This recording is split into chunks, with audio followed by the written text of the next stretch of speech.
So one of the sponsors for tonight's evening. I wanted to welcome you guys for coming out to our event, Nightmare Beyond Wars, the Iraqi Displacement Crisis and What Can Be Done. It's great to see so many people here.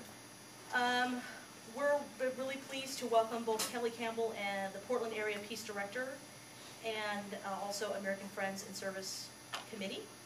Kelly is coordinating the Portland leg of the speaking tour, and she's going to go ahead and introduce tonight's speakers. So without further ado, Kelly Campbell.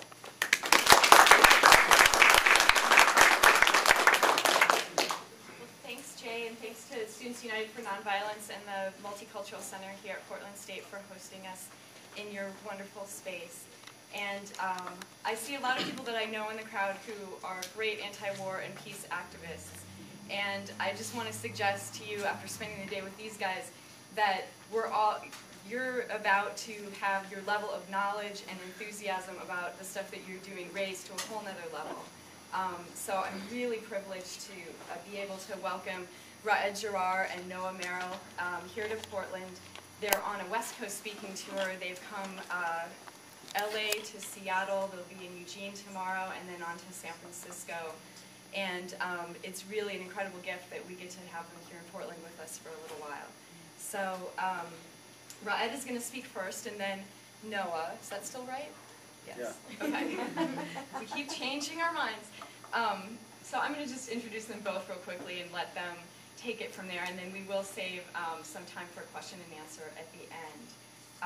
Raed Jarrar is an Iraqi political analyst who is a consultant with the American Friends Service Committee and works out of our Washington, D.C. office, primarily educating U.S. policymakers about what's really going on in Iraq, which is, as you know, not what we're hearing through the mainstream media, not the information that they're getting from other places. And I know personally, just from the few times that I've gone with Raed to meet with congresspeople or senators or their staffs, that they're always very impressed. I remember we walked into Barbara Boxer's office and talked to Sean one time just out of the blue, and he asked Raed to write up a whole position paper that Barbara could use for some background for something that she was doing the next day. So, you know, that's the kind of information that he's bringing that people really aren't getting in this country about what's actually happening in Iraq.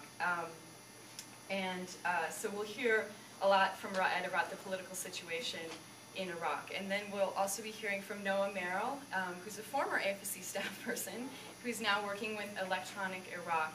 And again, kind of raising the level beyond just the protest that we're doing, but really suggesting that we can also, in addition to protesting the war, in addition to working on the policy level for changes and resisting our government's foreign policy with respect to the Middle East, we can also engage in direct action by direct aid to Iraqi refugees and Iraqis that are suffering directly because of our situation. And he's going to talk about some ways that we can do both of those kinds of work together, and even offer the opportunity here tonight to contribute financially towards direct aid for Iraqi refugees that are in need. So I'm going to just turn it over to these guys for the remainder of the evening, and hope you enjoy hearing from them as much as I've enjoyed hearing from them all day. So with that, Raed's going to start.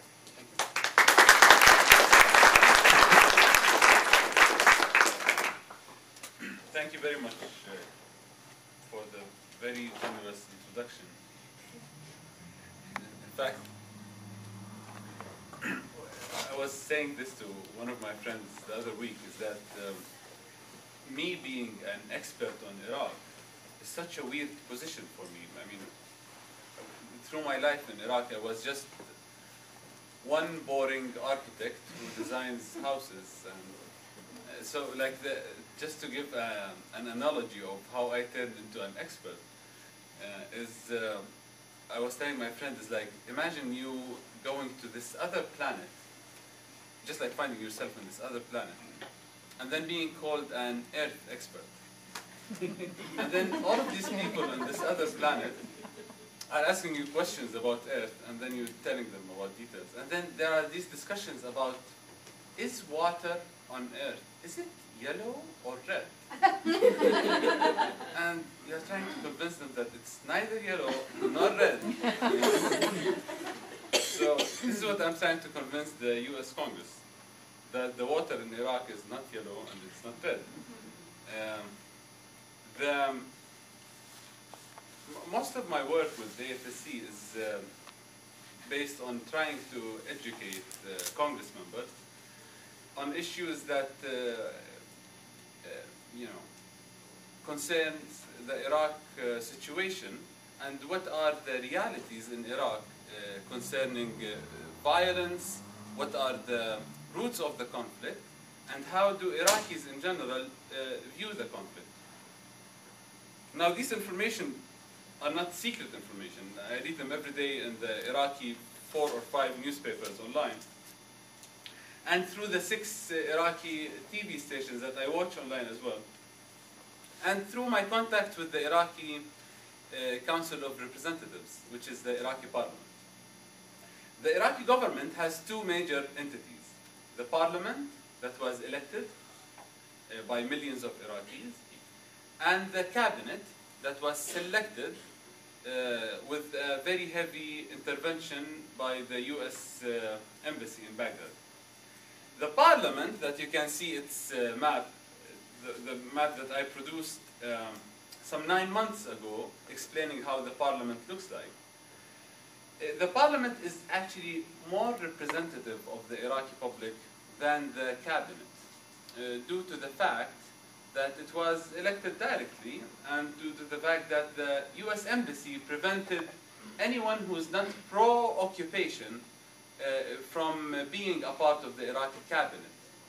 So what we usually hear on TVs or from Iraqi officials, or when US Congress members go to Iraq and meet with the Council of Ministers and the Prime Minister and his assistants, we hear the voice of the Council of Ministers that is not really representative of what the Iraqi parliament is saying. It's not really representative of what the Iraqi public is saying. So as the diagram shows, what started in Iraq with the parliament as sectarian-based coalitions, which are the ones that you can see in circles. The circles are the sectarian-based coalitions. Iraqis first, when the elections happened, it was a continuation of the sectarian-based system that was created by Paul Bremer. Paul Bremer created the Governing Council, which was the first incident, the first precedent in Iraq's contemporary history where Iraqis get chosen to rule the country based on their sectarian or ethnic background. So the laws, the regulations of the elections were created to continue this imposed notion of Iraqis being represented based on their sectarian belonging. But what happened is that some few months after the elections, the political split that is, you can see the vertical line in the middle. This political split happened in a clear way in the Iraqi parliament, and the political split made it clear that the Iraqi conflict is not a conflict between Sunnis and Shia. It's a conflict between Sunnis and Shia who are nationalists against other Sunnis and Shia who are separatists.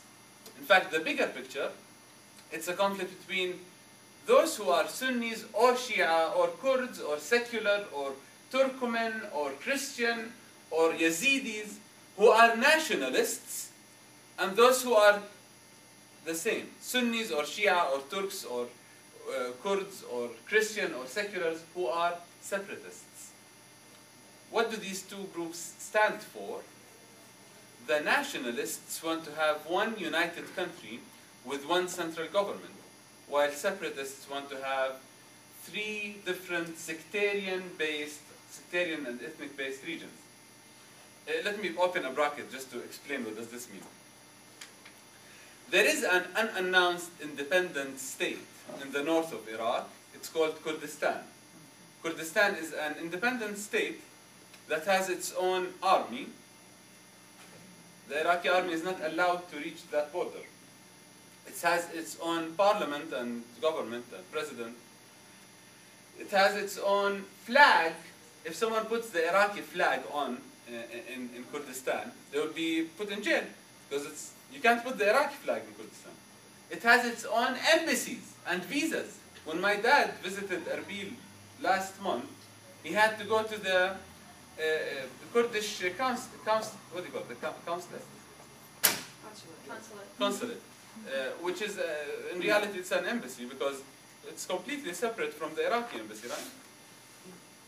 So this prototype, this type of separation that is called soft separation because it's not announced, in opposed to hard separation where people, announce themselves as an independent state. This type of separation, one, is the prototype that other Sunnis and Shia want to repeat it and create a Sunnistan and a Shiastan. Now, these Sunnis and Shia who want to create a Sunnistan and a Shiastan are a minority according to polls, and are a minority according to the number of seats in the Iraqi parliament.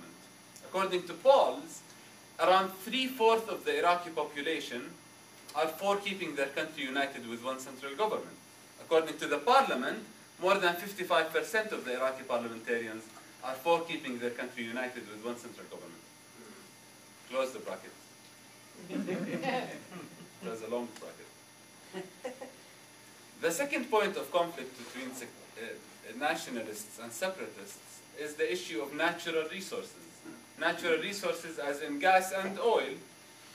Nationalists want gas and oil to be owned by the central government and by the Iraqi people, and that the contract decision and contracting process must happen through Baghdad and Baghdad only. Separatists, on the other hand, Sunni and Shia separatists, want to decentralize the contracting process in a way that gives someone in Ramadi the right to sign his or her own gas contracts, someone in the north, in Kurdistan, to sign their own oil and gas contracts, someone in Basra to sign, opening the doors for splitting Iraq into the 3 sectarian-based nations. The third and maybe more important issue of conflict between the two parties, or the two sides of the political spectrum, is the foreign intervention, the US military intervention, and the Iranian and Saudi and Al-Qaeda and many other foreign interventions. Nationalists are against anyone, whether this one was American or Canadian or Iranian or Al-Qaeda or Buddhist from Tibet. They don't care. They're against anyone to come occupy their country and interfere in their domestic issues. Separatists, on the other hand, are for a long-term US presence. I'll speak more about why. And they are for a stronger intervention relationship between them and other countries that are supporting these separatist parties in Iraq. Now, why would separatists fight or demand that the US occupation should stay there in the long run, one may ask? Let me give you an example to see how these dynamics work. Last month, the Iraqi army attacked the city of Diwaniyah, which is a northern city. And the Iraqi police was defending the city from the attack. Why? Because the Iraqi army is loyal to a Shia separatist group.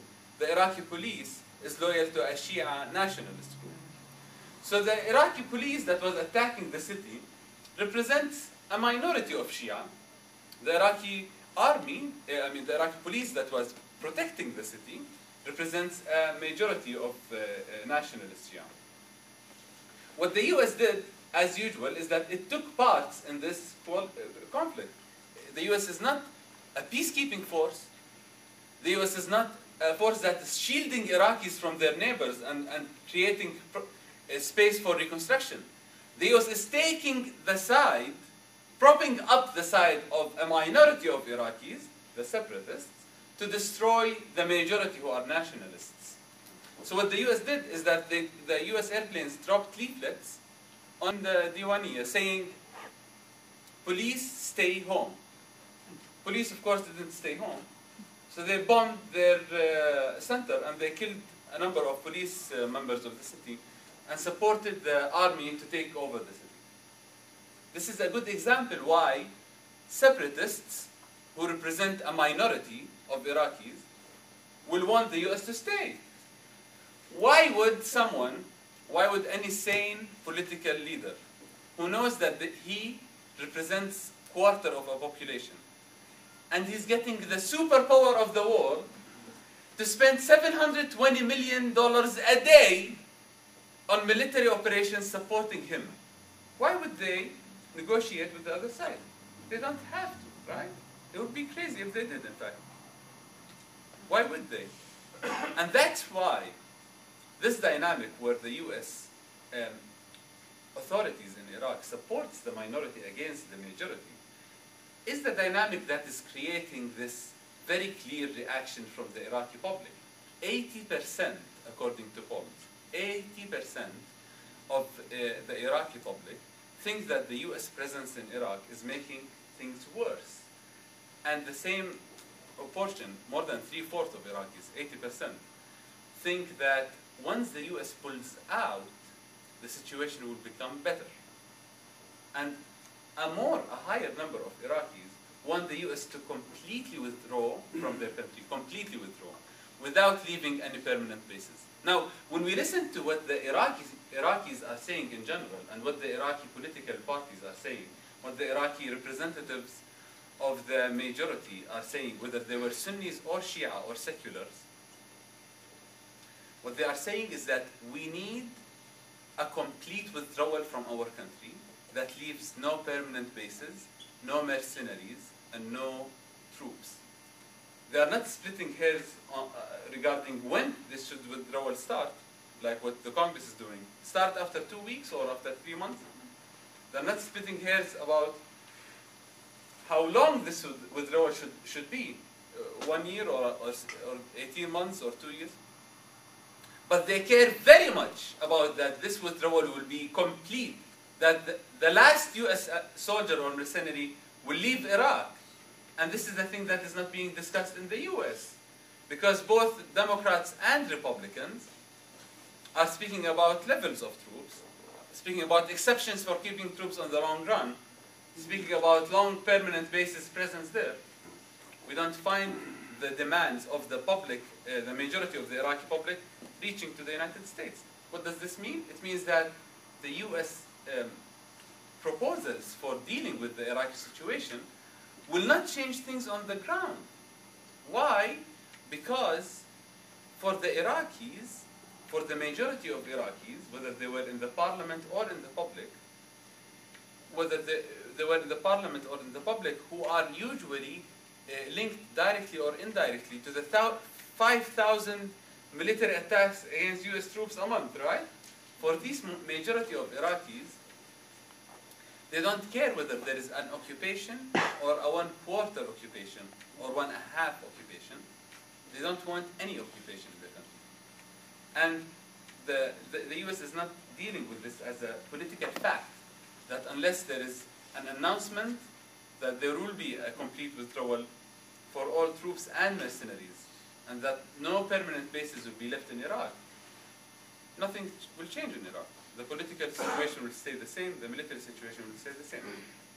Let me show you this video, because there isn't enough knowledge about what mercenaries are doing in Iraq. There are 140,000 private contractors in Iraq, in addition to the 160,000 US troops. 140,000 private contractors. Most of them are security private contractors, as in people with guns. Let me show you this video. It shows what a part of this, one of these contractor companies posted online.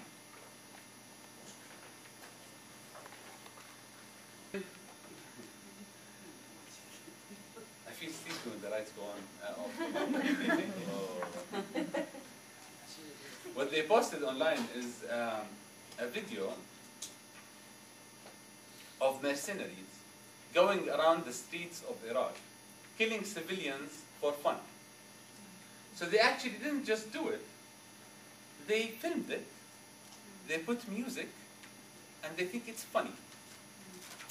Now, these people are not terrorists, right? These people are our tax money funded terrorists. Blackwater alone, it's one of the companies that is in Iraq. It gets paid $1 billion a year. Compared to how much is the entire payments that went to humanitarian aid? 250 million a year in the region. So let's see this.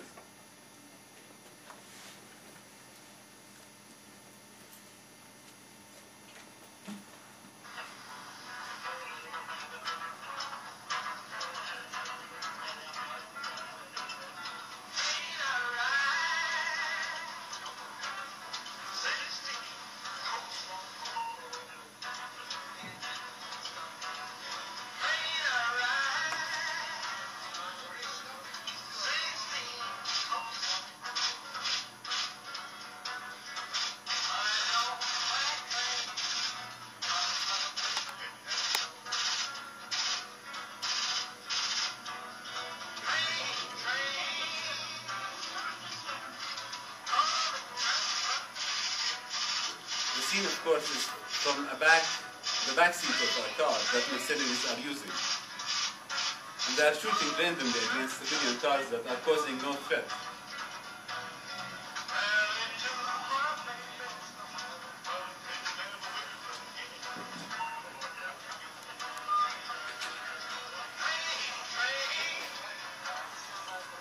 The car in orange and white is a taxi.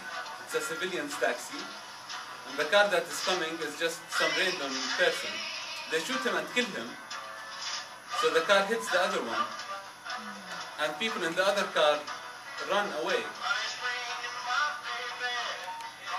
They think this is funny. This is around the neighborhood that I actually used to live in Baghdad. I think they are throwing grenades in the street. The fence on the left, I think, is the fence of the airport road. I'm not pretty sure, but I think it's around the neighborhood. So I can't stop thinking that people who are being killed in these pictures might be me or my brother or something. They're just someone driving. We're going to the grocery shop or something.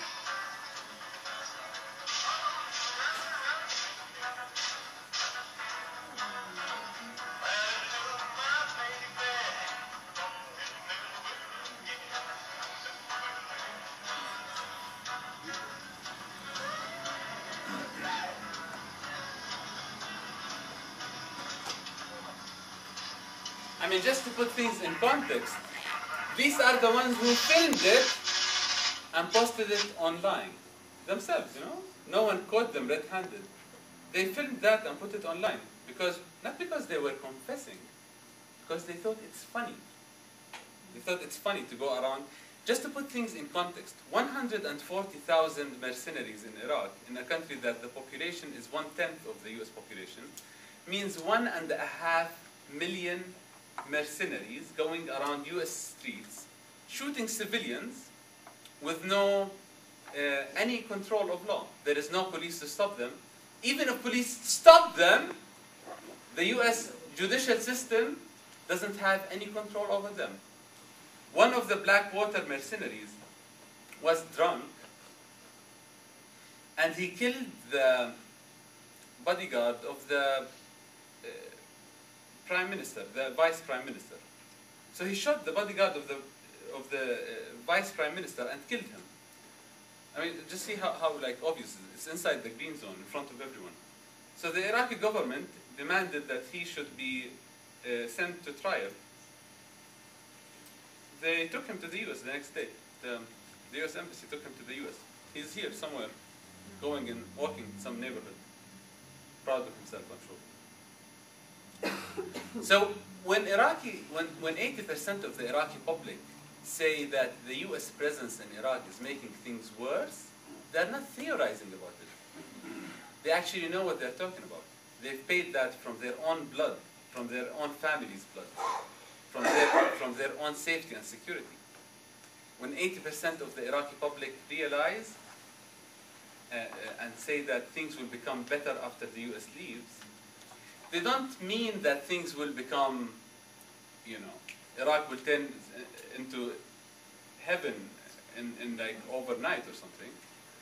In fact, what they are saying, whether they were Sunnis or Shia or secular who are against the war, they are saying that there is a very long process that may take up to decades to rebuild Iraq and stabilize Iraq and rebuild the Iraqi state and have Iraqi reconciliation.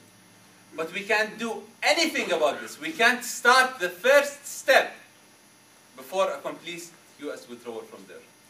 So have no, you know, confusion about it. It's not like the US will withdraw and we should just feel good about ourselves and, you know, drop the issue of Iraq.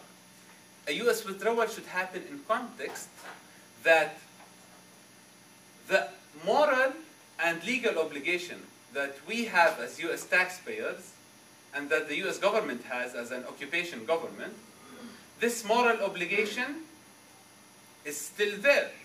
But it cannot be pursued. It cannot be implemented through military means. So let me give you an example. Iraq occupied Kuwait in 1990. And Iraq is still paying compensation because of that illegal occupation until this day. 5% of Iraq's oil revenue goes to Kuwait as compensation.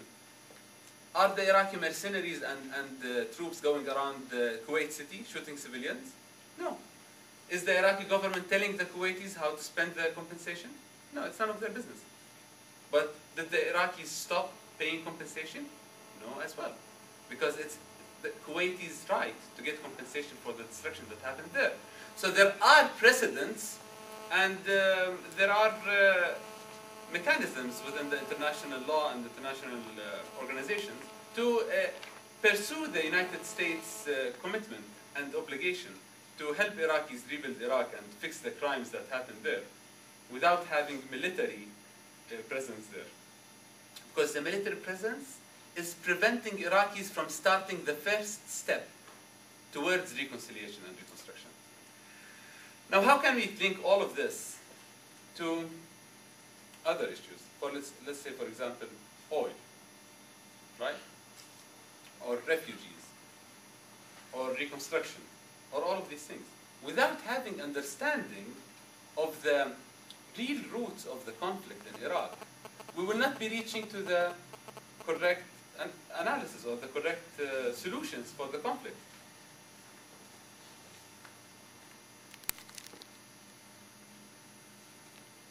Without understanding that it's a political-based conflict, not a sectarian-based conflict, we wouldn't understand how to deal with it. If we wanted to buy the myth that was created by the Bush administration, that it's a Sunni-Shia civil war that has been going on for 1400 years, we should stay there to protect those crazy Muslims from each other, right? This is the way that it's understood. One of the facts that I always feel that it surprises US audience is when I say that as someone who's half Sunni and half Shia, who was born in Iraq and lived most of my life there, I've never heard of this Sunni Shia thing. And like when they said the Ba'ath regime was a Sunni regime, I really didn't buy it at all. But I didn't find like a solid way to prove it until I discovered that the deck of cards, you know, the 55 deck of cards that have the pictures of Saddam and his sons, and which was actually representative of the top leaders in the Ba'ath party, the 55 top leaders in the Ba'ath party. 36 of them were Shia. So if it was really a Sunni Ba'ath regime, how come 36 of them were Shia? Of course, this is not because Ba'athists were nice to Shia or Kurds or Christians or whomever. It was a political dictatorship that didn't recognize any of these sectarian divisions. It destroyed anyone who was against the president and supported anyone who was for the president. Sounds familiar now. So without understanding that these dynamics of Sunni-Shia things, like the fights that are imposed on Iraqis, were created and imposed within the last few years, and that there are Sunni-Shia tensions. It's very easy to create hatred. The thing that I say, we need 3 irresponsible, racist white boys to throw nooses over the tree in Jannah and start tension all around the country. Imagine if this wasn't 3 nooses, imagine if these were 3 bombed cars that are being put between black and white neighborhood, between Protestant and Catholic, between Christian and Jewish, for 4 years. Of course people will have sectarian tension. But the point is not about denying or accepting the sectarian tension. It's about understanding that this sectarian tension doesn't have a sectarian solution. It has a political solution. When the Sunnis and Shia, who are separatists, came to the country and wanted to split the country into Sunnistan and Shiastan, one major obstacle that faced them was the 2 million Sunnis in Shiastan, the 2 million Shia in Sunnistan, right? Yeah. So when Shia separatists attack Sunnis or Shia, when Sunni separatists attack Sunnis or Shia, are they attacking them because they are Sunnis or Shia? Can we bring them to the table and let them speak about religions and God, and they will stop attacks? Of course not, because it doesn't have a sectarian solution. It has a political solution. And this political solution will never happen if the US is there, because the US is preventing an Iraqi political solution. So without this, we will fall in the myth of we can't withdraw because the sky will fall, and the Sunnis and Shiites will kill each other, right? But once we understand it's a political tension that is caused by the US there, and the Sunnis and Shia, who are fighting against other Sunnis and Shia, will never reconcile politically without a US withdrawal, this changes the picture completely, right? When we understand that, for example, the refugee disaster, that Noah will speak more about it, that the refugee disaster is not a disaster that is happening in a vacuum. It's not like Iraq was this island and it sunk in the ocean, and now we have these 4 million Iraqis that we should bring to the US or something, right? Iraqi refugees are in Jordan and Syria and other places because of what's happening in Iraq, and they want to go back home.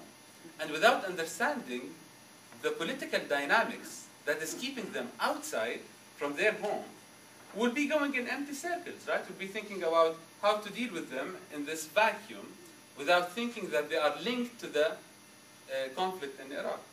So strategically, there is no way to deal with refugees and IDPs on the long run other than facilitating the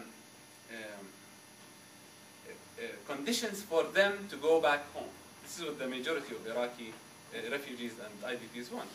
Now, does this mean that there are no other things to do in the meanwhile, while we have the big fight to end all of the US presence there? Of course not. There are so many things to be done to ease the suffering of the millions of Iraqi refugees and IDPs, especially the ones who need help. There are so many ways to do that.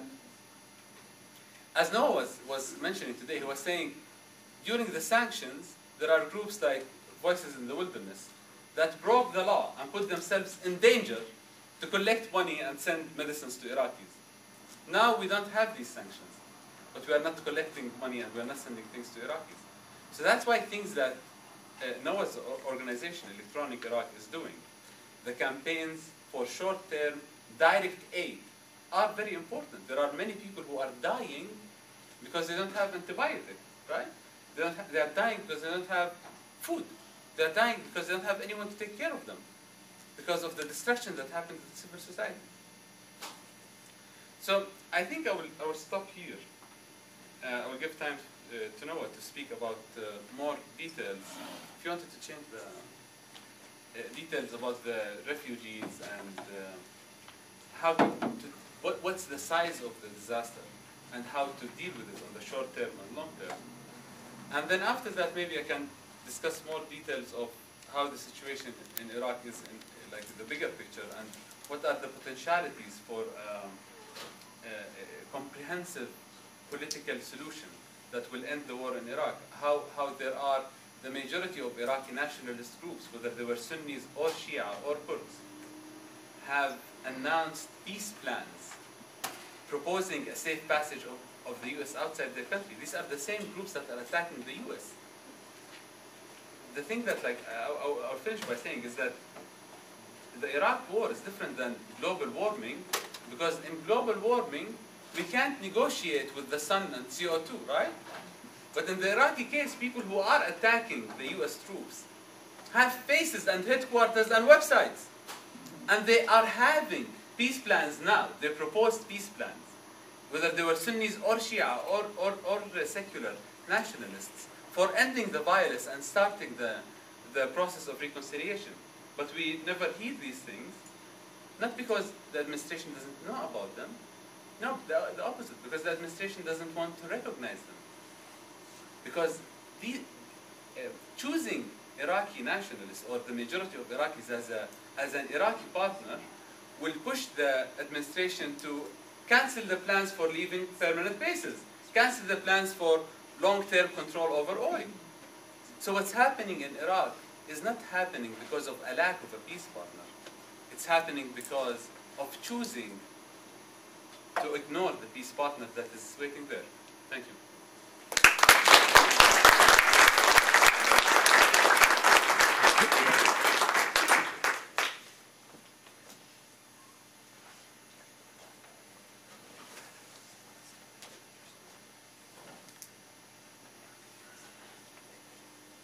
Waiting just a minute for the projector to switch over.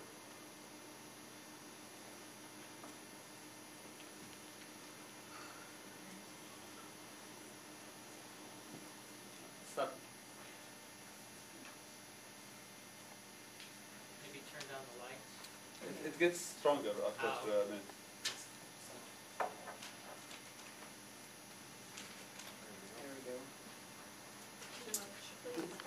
Great.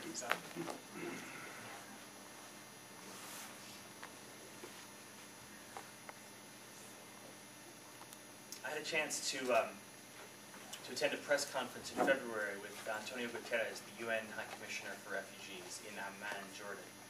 He was coming as part of a series of press events to raise awareness about the gravity, the scope, and the scale of the Iraqi displacement crisis. And he started his briefing by saying that the displacement of Iraqis from Iraq represents the largest long-term population movement in the history of the Middle East since 1948, referring, of course, to the still ongoing displacement of Palestinians who are refugees in countries around the region and around the world as the result of the displacement beginning with the establishment of the State of Israel in 1948.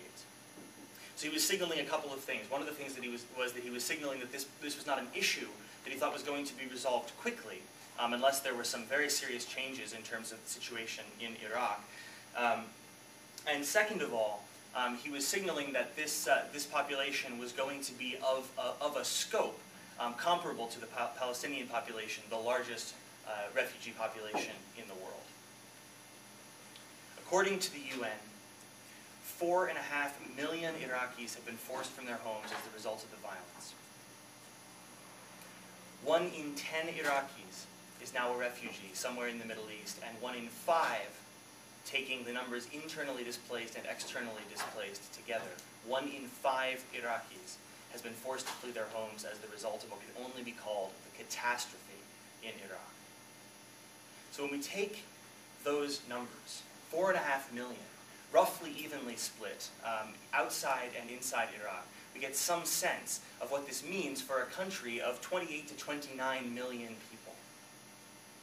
Imagine, the size of this group. If 1 in 5 people in this group had been forced from their homes, or 1 in 5 families, given that the International Organization for Migration rates the average family size, Iraqi family size, at 6. Think about what that means. Think about what it means for a society, for the opportunities to rebuild in the future, for a society where 1 in 5 people has been forced from their homes, either from one neighborhood to another, or from one province within Iraq to another, one governorate within Iraq to another, or forcing people to flee beyond the borders, making them refugees in countries in the region, with the majority being in Jordan and Syria. That would equate to 60 million people in the U.S. So what does this look like? I've given some of these statistics. 60,000 Iraqis are fleeing Iraq every month. 60,000. 2,000 Iraqis per day. 2,000 Iraqis per day are becoming IDPs. Actually, these numbers may be slightly higher depending on the trends. What's an IDP? Sorry, an IDP is an internally displaced person. It's the legal under international law, the legal term for a person who has not crossed an international boundary. A refugee under international law is a person who has been forced to flee across an international boundary. 8 million Iraqis, according to a recent report by Oxfam and the NGO Coordinating Committee in Iraq, 8 million Iraqis inside Iraq are in urgent need of emergency humanitarian assistance, meaning they don't have enough to drink or to eat, they don't have access to basic life-saving health care, etc. In the total collapse of Iraq's public utilities, the basic lack of human services, the total lack of security inside that country. I gave these two numbers at the bottom, but I'm going to give them again. 1 in 10 Iraqis is a refugee, and 1 in 5 have been forced from their homes. So the 8 million obviously would include those who are in IDP status. The 8 million does include, yes, I mean, certainly. And I'll get to that. I'll reference why that's particularly bad in just a moment. In terms of where these people are coming from, this map is clearly a map of Iraq. You can see here Iran, Kuwait, Saudi Arabia, Jordan and Syria to the west, the countries that I spent the majority of my time in my time in the Middle East. I came back about a week and a half ago. So Syria and Jordan have taken the vast majority of these people who fled the country. These different governorates are color-coded based on the number of newly displaced families inside them. So if you look at this map, if you look at this key, I don't know if you can see it, Baghdad in the center has upwards of 30,000 families displaced, and this is in a period of 1 year. Upwards of 30,000 families displaced. You can see all of the others, the numbers that have been pushed out of their homes or that have been arriving in other governorates. And even the lowest governorates on the list we're talking about 2,000, the lowest end of the scale is 2,350 families. You get a sense of what this means for the future, the fabric, the cultural, the ethnic, the religious mosaic of Iraq. One of the oldest continuously inhabited places in the world, where despite the fact that there are certainly large majorities of the population that are Sunni and Shia Arabs, there are enormous diversity. There is an enormous diversity of different faiths and different backgrounds that are living in this area, and that are being this cultural, ethnic, and religious mosaic is being shredded as the result of this ongoing displacement crisis. Next slide. So as people are fleeing, I'll talk about the barriers and the problems for refugees outside of Iraq in a moment. But in terms of internally displaced people, as the violence has gotten worse, the total lack of human security has increased. Many of the governorates have become overloaded. Their services have become overloaded, or the political groups that are in charge in those areas have decided to restrict the movement of people, or the activities of the U.S. Occupation forces, or the Iraqi military, the Iraqi forces the U.S.-supported Iraqi forces have made the situation so dangerous that many of these areas have been essentially closed. This is extremely dangerous because as people are fleeing from one area to another, often they're finding not only can they not stay where they are, but they can't go to where they would have family or other people who could support them, meaning that there are large concentrations of internally displaced people who have no services, have no one to care for them, and who are isolated from all of the support structures that existed previously. An example of this, under the Oil for Food program, this is during the sanctions. Remember, Iraq just prior to the invasion lived through 13 years of the most brutal sanctions ever visited on a people in modern history.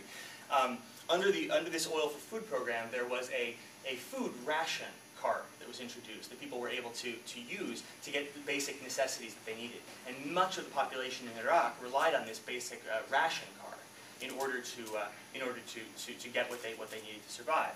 After the invasion, this program was continued, only this time under the authority of the Ministry of Trade in the newly reconstituted or reformed or partially reformed Iraqi government. The problem is that this ration card is based on geographic locality. And so you can't get the ration if you're showing up in a place where you don't live. Now, picture what's happening. As people are being forced to flee, they don't have time to re-register. or to go through a process where their new residence could be logged or investigated. They're going wherever they can go as quickly as they can go, and so they're in places where they don't have access to these basic services that they need. You don't get a sense of the severity of the barriers to movement inside Iraq from this graphic, but I tell you about some stories that I heard from people who had fled out of areas that had been the subject or the focus of U.S. military activity. They said that some of these neighborhoods in Baghdad have now been essentially closed. We may have heard stories about the erection of walls between different communities in Baghdad, and actually the objections of many voices in the Iraqi parliament who were saying that they didn't want walls to be built in the middle of Baghdad. Yeah, they passed resolutions actually opposing that, but still these walls are created. There are whole neighborhoods in Baghdad that are actually closed, where if you don't live in that neighborhood, if you're not registered as being in that neighborhood, you can't go in or out. And they use biometric scans in order to regulate whether people can go in and out of these areas. The deprivation in these areas is so bad, the isolation is so bad, that the humanitarian organizations that are working on the internally displaced issue have actually classified the people living inside those neighborhoods as internally displaced. They didn't go anywhere, but all of the life-sustaining systems that were in place moved around them. So they're stuck there. They were actually internally displaced within their own houses in many cases, if they could even stay, by the sort of sick logic that says that security means isolating people so that they're starving to death in their houses, or that they're not having enough water to drink because the systems are contaminated as the result of a lack of security. Next slide. So this is a map put together by IraqSlogger.com, which illustrates the partitioning or the cleansing of neighborhoods in Baghdad. These red dots, if you can see them, and this is a small type I see from this distance. These red dots represent unidentified bodies found in different neighborhoods of Baghdad in a 1-month period. Each of these little red dots represents one body found in these areas. I'm just going to show you. So what's happening? This is color-coded, but the color's a little bit sort of light green versus dark green. What's happening is that basically most of these areas are being made almost entirely dark green, right? Which in this graphic is Shiite districts. And many areas in this area are becoming essentially cleansed to become majority Sunni district. Now there's an enormous amount of sort of checkerboarding here, and you can see from these red dots that this is a place where an enormous number of people are dying as a result of these agendas of ethnic cleansing that are taking place. But just to give you some sense of the way that what was an extremely intermingled community with many people, with mixed marriages, Sunni and Shia husbands and wives, is being shredded again as a result of the unfolding nightmare. Next slide. Okay, so we have this idea of the situation, or at least some tiny picture of what the situation must be like inside Iraq. For people who are more interested, there's a resource out on the table. It's called Iraq Living the Nightmare, and it tries to go through some of the statistics, some of the indicators that give us some sense of what's going on inside Iraq. Let's talk about the refugee crisis, the displacement of people beyond the borders of Iraq. The numbers, as they break down, are that the majority of people who in one country are in Syria. Maybe as many as 1.5 million Iraqis have fled to Syria. 750,000 is a number variously given, 750,000 up to even 1 million by some estimates, Iraqis who may have taken refuge in Jordan. Jordan and Syria are the last two countries to close their doors to Iraqis. While there is some dispersion around the region, Refugees International wrote that Iraq is bleeding all over the Middle East. Jordan and Syria have taken the overwhelming majority of the Iraqis who fled. Jordan, just to give you some sense of context, Jordan is variously estimated to have a population of somewhere between 5.7 and 6 million people. Jordan is a nation with really extreme water scarcity issues. If you were to make a list of the top 10 countries in the world with a shortage of water, Jordan would be on that list, and it was on that list before 750,000 to 1 million Iraqis came to their country. What this means is that 1 in 7 people in Jordan is now Iraqi. Okay, so imagine what that would do to a population, again, comparatively, compared with the United States, what that would mean of the population. And when you consider of that population within Jordan, between 60 and 70% of the population of Jordan is already Palestinian refugees. So we can begin to see what the impact of one disenfranchisement or one ongoing displacement on top of another can do. In Syria, the population is about 18 to 19 million, 1.5 million Iraqis who fled there. The situation in Syria is somewhat less desperate than it is in Jordan, and I'll talk specifically about Jordan, although certainly in the question and answer we talk about the context in Syria. People are fleeing, are not generally fleeing to camps. They're not generally fleeing to large camps. And this is important because I'm not a proponent of camps. You know, many expert humanitarian aid workers have recently been talking about the really destructive nature of camps, sort of what it does, the sort of institutionalization of aid. But at least if there were huge camps that Iraqis were being brought to, it would demonstrate that there was some kind of massive coordinated international effort. What's been happening is that Iraqis who've come to Jordan and Syria are living under many of the conditions that undocumented immigrants experience in many other parts of the world, because they're not legally recognized as refugees.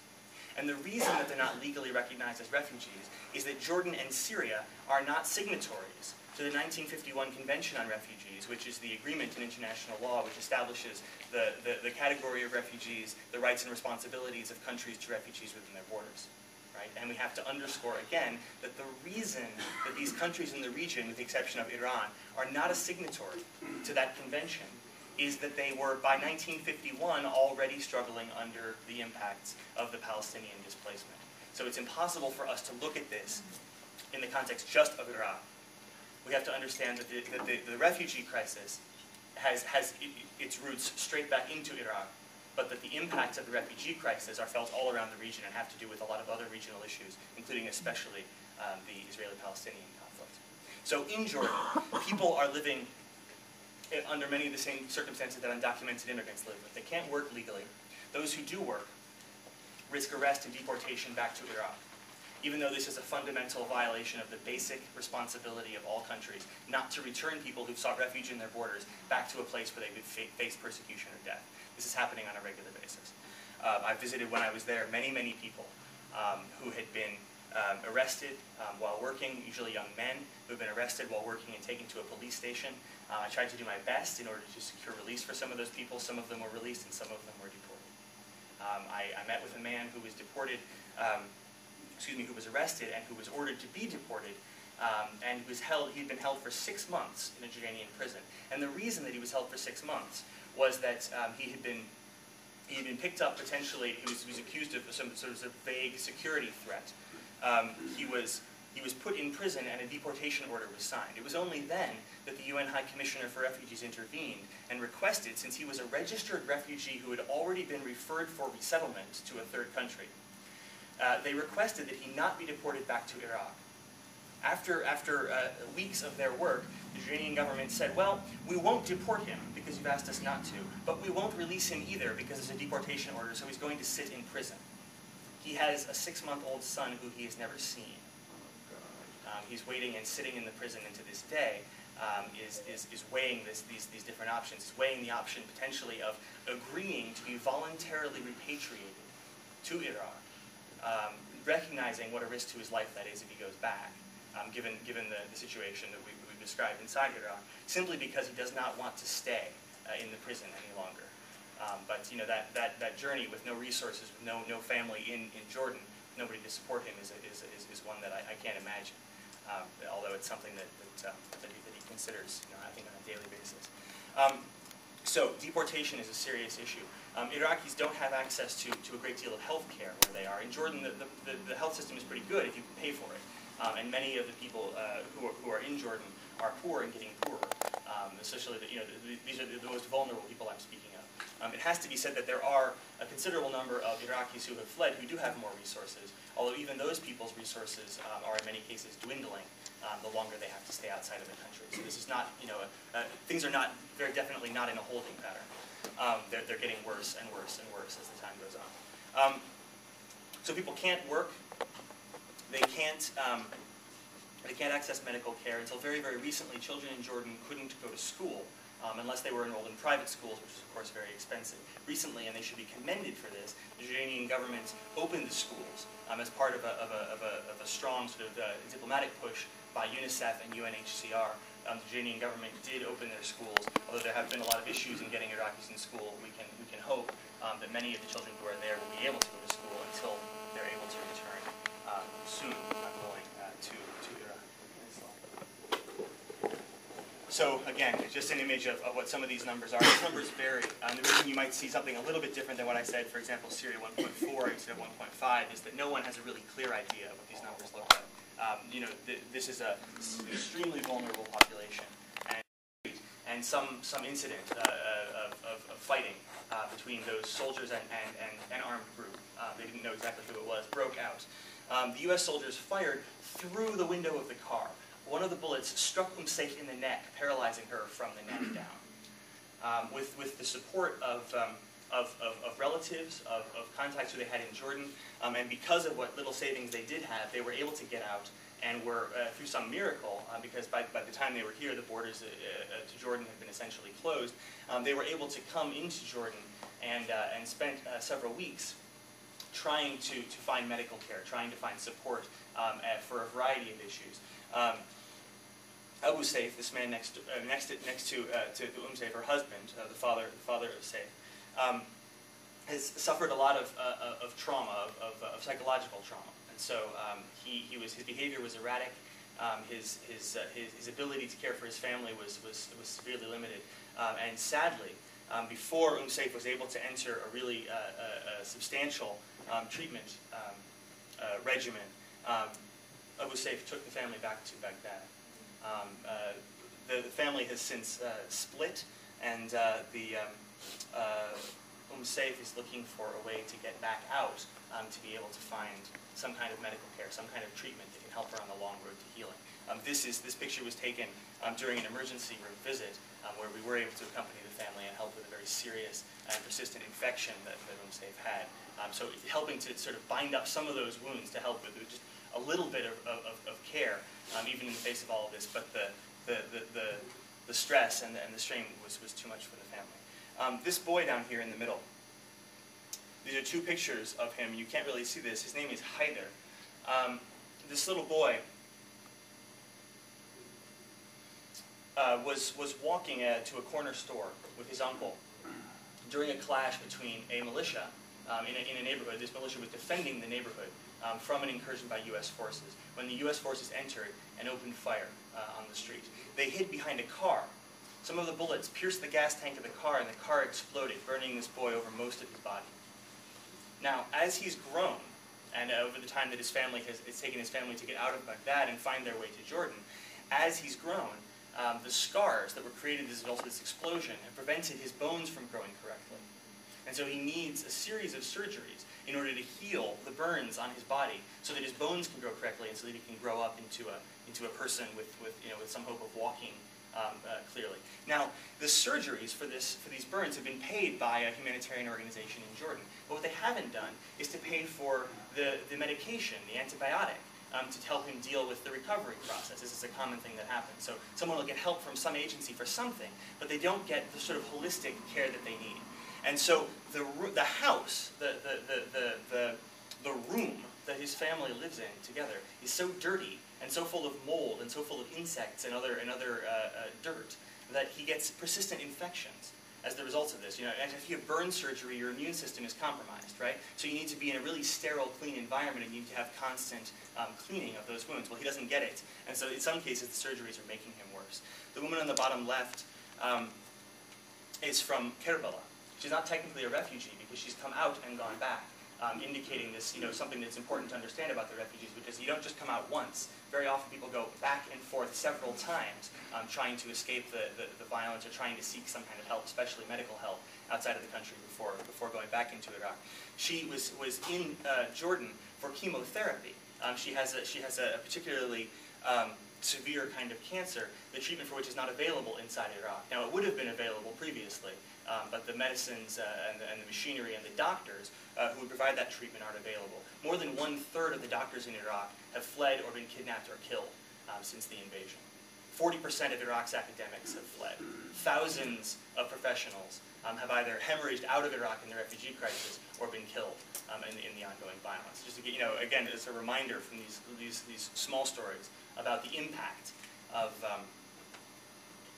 the broader crisis and thinking about what that means for the future of Iraq. Next slide.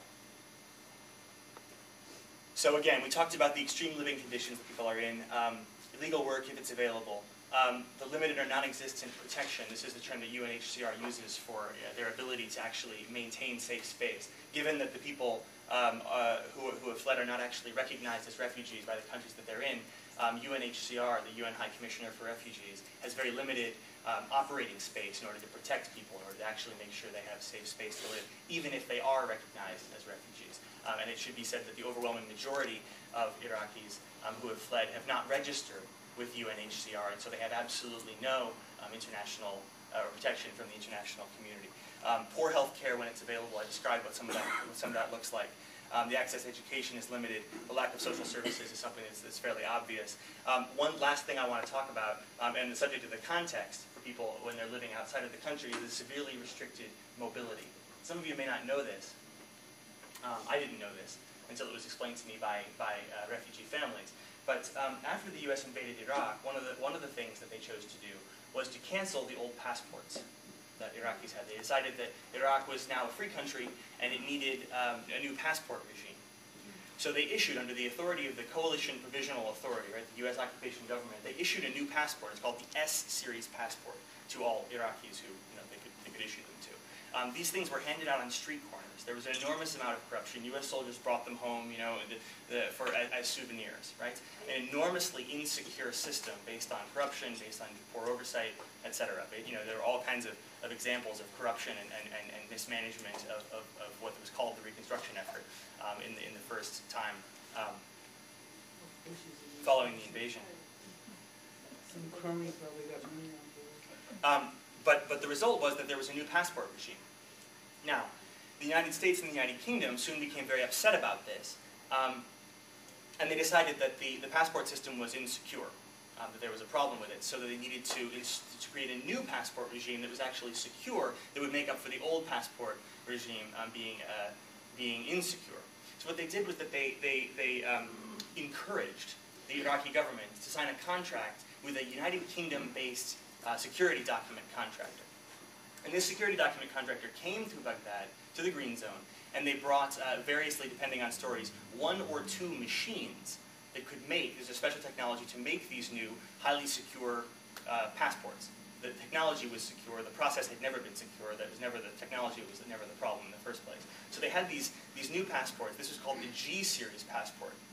Now, it wasn't very long before the contractor, this company, pulled out of this deal after a dispute with the Iraqi government, leaving 1 or 2, depending, let's say 1 for the purposes of the story, 1 machine capable of producing this passport. Because at the time that I visited the Iraqi embassy in Jordan to talk about this issue, I was told by officials at the Iraqi embassy that there was only 1 machine that was functioning in Baghdad to issue these passports. Now, this machine could produce 1,000 passports a day.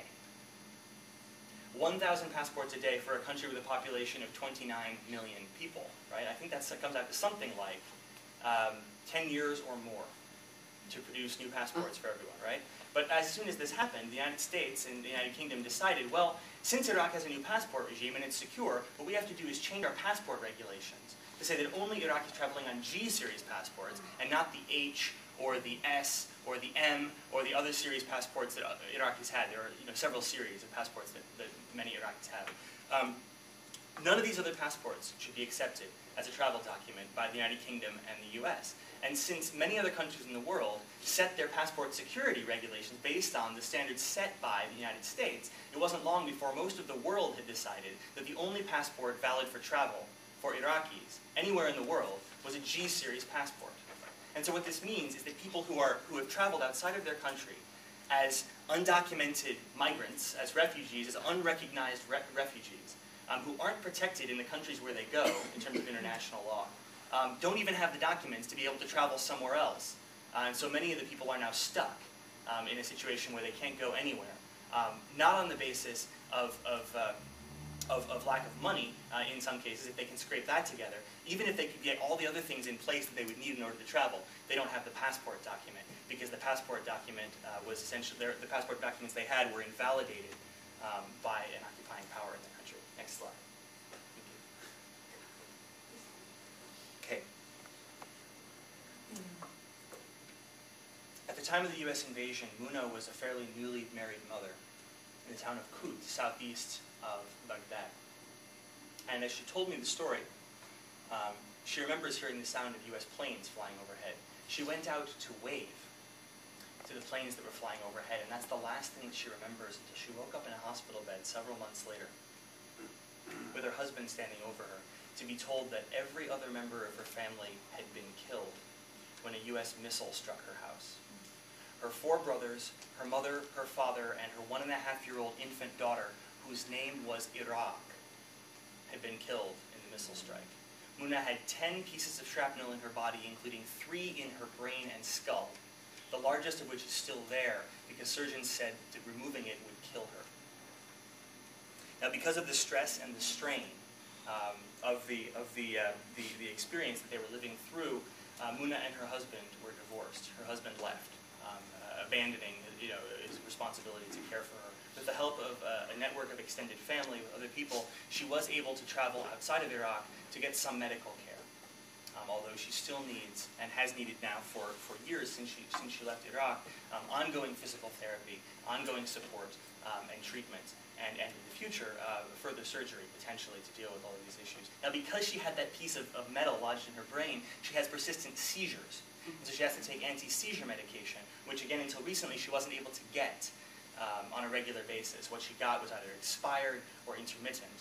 And when you have this, when people taking anti-seizure medication have to have it, all the time. It doesn't work if you just get it every once in a while.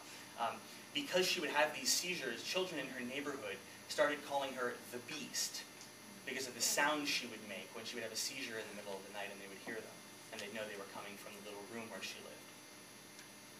Next slide.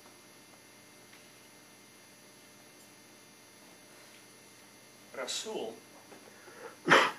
was in his neighborhood in Baghdad. And his neighborhood had been quiet for several weeks, and he kept begging his mother to let him go out to a candy store, to a sweet shop, in order to bring home something nice. Now, his mother had several other children to care for, several other children to take care of, and so she agreed to let him do that, thinking that the neighborhood had been quiet and it shouldn't be too much of a problem. The store was right around the corner. He went out and everything was fine, and on his way back, he ran across, again, in the total lack of basic human security, he came across a firefight that was ongoing in the street. One of the stray bullets from that firefight entered his left eye, passed through the bridge of his nose, and exited his right. Rasul's left eye is now completely missing. He has shrapnel in his eye socket of his left eye, and his right eye has about 20% vision. Rasul, anyone who speaks Arabic, can you tell me what Rasul means? It's the term used to refer to the Prophet Muhammad. Peace be upon him. When I spent time with Rasul, his primary interest seemed to be to hold my hand, to kiss my hand, to hug my leg. But I have to wonder, when I think about Rasul, what kind of a future he has ahead of him as this nightmare continues. Rasul and his mother had traveled 3 times out of Iraq with the help of a generous person in the Iraqi community who traveled 3 times out of Iraq on this very dangerous journey from Baghdad out by car all the way to Amman to try to get some medical care, some surgery for his eye, for both of his eyes. When he went, he had this surgery. This people in the Iraqi community inside Iraq had paid for it, but because there was no aftercare available, and because they didn't have the money, there was no aftercare available in Iraq, and they didn't have the money to stay in Amman, when they went back to Baghdad, the surgery was rejected. And so the graft, you can see this is a very messy series of grafts over his eye. It was rejected, it sloughed off. The skin just literally came off of his face, and he had to go back again. The 3rd time that he returned to Jordan, he found out not only did the doctors say they couldn't help him anymore, but the money had run out. I met him first in February. I came back here, and I heard from Iraqi friends and colleagues that his mother had been forced to take him back to Iraq. When he got back to Iraq, his father was kidnapped. And the day that I spoke with his mother in Baghdad, after we were finally able to locate them again, this was after I had returned again for this most recent time in Jordan, the day that I spoke to his mother on the phone, we learned that his father had been found dead. He was kidnapped and had been found dead. So what is the future for the children of Iraq as this displacement continues, as the ongoing nightmare continues? Next slide, please. Fatima is a beautiful, energetic little girl who has already lost 1 kidney as the result of contamination in the environment where she grew up. one of her kidneys, I saw the slide, tissue slide, was really corrupted. It was almost like it had curdled. The tissue was twisted, like it had been shredded. It's not a sort of a natural way for a kidney to be, but it had failed, so it was removed by a surgeon. And I met with this surgeon who explained that she needs constant support, constant visits to a clinic in order to have this other kidney protected from infection. She has persistent infections now in this kidney in order to have some hope for a future.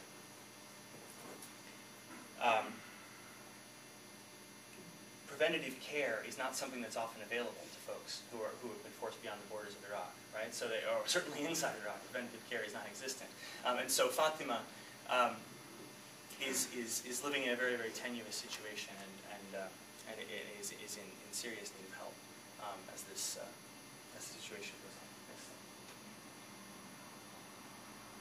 Buthaina came into Jordan while I was there, into a hospital where she remains in Jordan. Her house was struck by a mortar in some of the clashes between groups that, again, we talked about. Some of what Raed said talked about how those are precipitated. Her house was struck by a mortar, and 3 female members of her family were killed. You can see from this picture she's lost one leg. What you can't see is that she has a 30-centimeter wound in her abdomen. And so there's a very serious concern that while she doesn't have the $18,000 it will take for the very, very dangerous and specialized surgery to close this, that she may get septicemia, bacteria in the blood, poisoning, because of this massive compromise of her immune system. Now, Buthaina is lucky in some ways because she had a friend, her husband had a friend who was a doctor, an Iraqi doctor living in Jordan, who was able to get her flown in. She could fly into Jordan and get into a hospital that actually had the intensive care facilities to be able to care for her. Right after this injury, she was taken to a U.S. military hospital where they discharged her, saying, this hospital is not for Iraqis, it's for U.S. soldiers who were wounded in combat. So she was taken to this hospital and she was discharged to a place that didn't have the facilities to care for her. The Jordanian government did allow her to get in, but they didn't allow her husband. And so her sister, who was allowed in, has been sleeping on the floor of their hotel room for the last several months. Of her hospital room. Next slide, and I'll wrap up just a minute. Last story. At the time of the invasion, April 1st, 2003, April Fool's Day, he told me he knew it was April Fool's Day. 8 days before the fall of Baghdad, Mustafa was on the roof of his house adjusting his television receiver in order to get better reception, to learn about what was happening with this invasion. A bomb was dropped on a building close by where he lived. He lived in the neighborhood of Karada in Baghdad. Now, Mustafa wasn't hit by the shrapnel, and he wasn't hit by the flames. He was just hit by the concussive impact of the air. He said it was like being kicked by the air. Mustafa was thrown backwards. He was thrown backwards off of the roof of his house, where he fell 2 stories to the cement below in his garden and broke his back in 2 places. Now, think back to those first couple of years, the continuing deterioration of the situation in Baghdad. The continuing clarity people had that things were not going to get better, and the chaos that was breaking loose in the streets in Iraq. And think about Mustafa being pushed around by his little brother, who's standing right above him in this central picture, who was 10 or 11 at the time. Think of Mustafa being pushed around Baghdad in a wheelchair. He said, I left no door unknocked asking for help. He went to the Coalition Provisional Authority, he went to the U.S. military asking for some kind of support. And all he got finally was a letter from the U.S. military saying that Mustafa was injured as the result of U.S. bombardment, and the the medical care he needed was not available inside Iraq. Mustafa has researched his condition online, and he's learned that there are experimental surgeries that could help with the spinal graft that he would need in order to improve. He's written letters to Oprah. But he said, when I came back, he wanted me to make sure to talk to her, to tell her that she needed to get back to him as soon as possible. So anyone who knows Oprah, please tell them. But Mustafa is one of my heroes, because he has survived in the face of all of this, and in the face of all of it, he has managed not to hate Americans.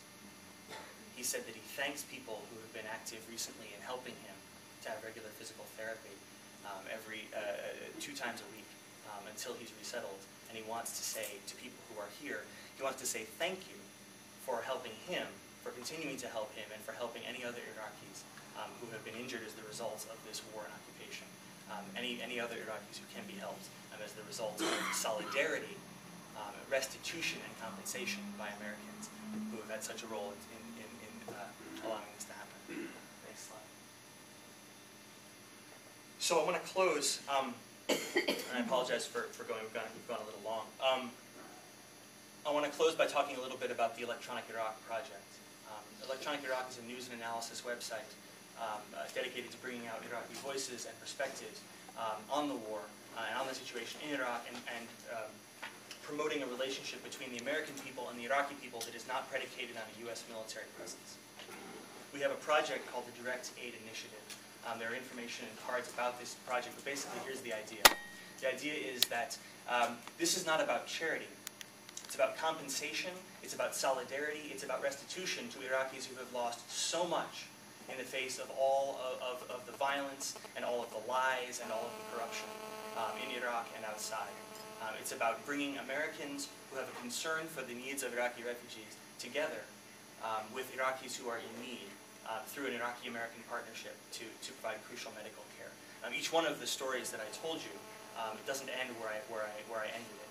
Each one of those stories is a story of a person who we are working to help now, and who we're providing support for through the Direct Aid Initiative, which is a project that's new, but one that has been remarkably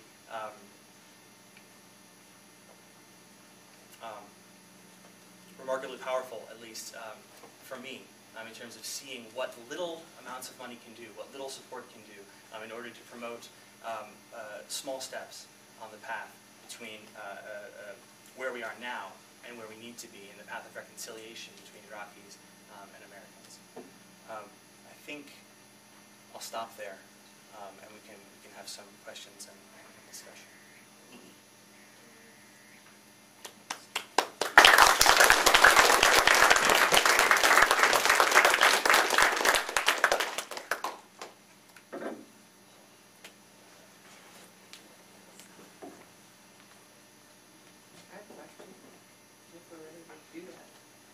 Do you guys want me to?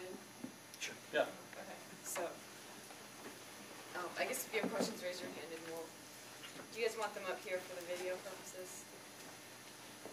So the mics are for the video. Okay. So if you guys can come up here to answer questions, that'd be best. So Christy.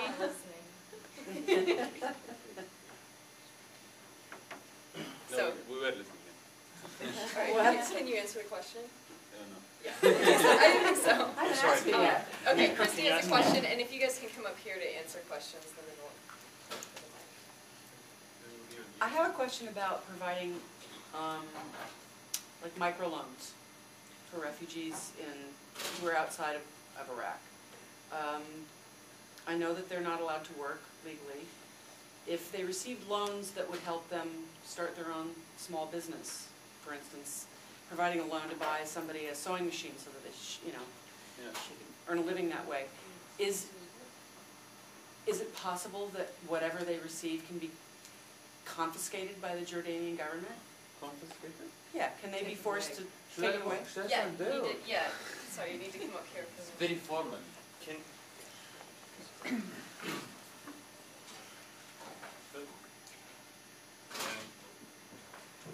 There are some people who are doing this already. Yeah, I know. My mom is helping an organization in Amman. It's a U.S. organization that just got their. Would you speak up a little bit, please? One of these things should be. There's a volume knob on the podium. So I think There's also another one on the white cover. There you go. Hello? Can you hear me now? So, my mother is actually helping one of a U.S. organization that I forgot its name now. The Collateral Repair Project? Yeah, exactly. Good memory. So she's helping them in Jordan, Yes. and they are giving these micro loans to Iraqis with no interest, I think. Yes. And they just help them start these projects.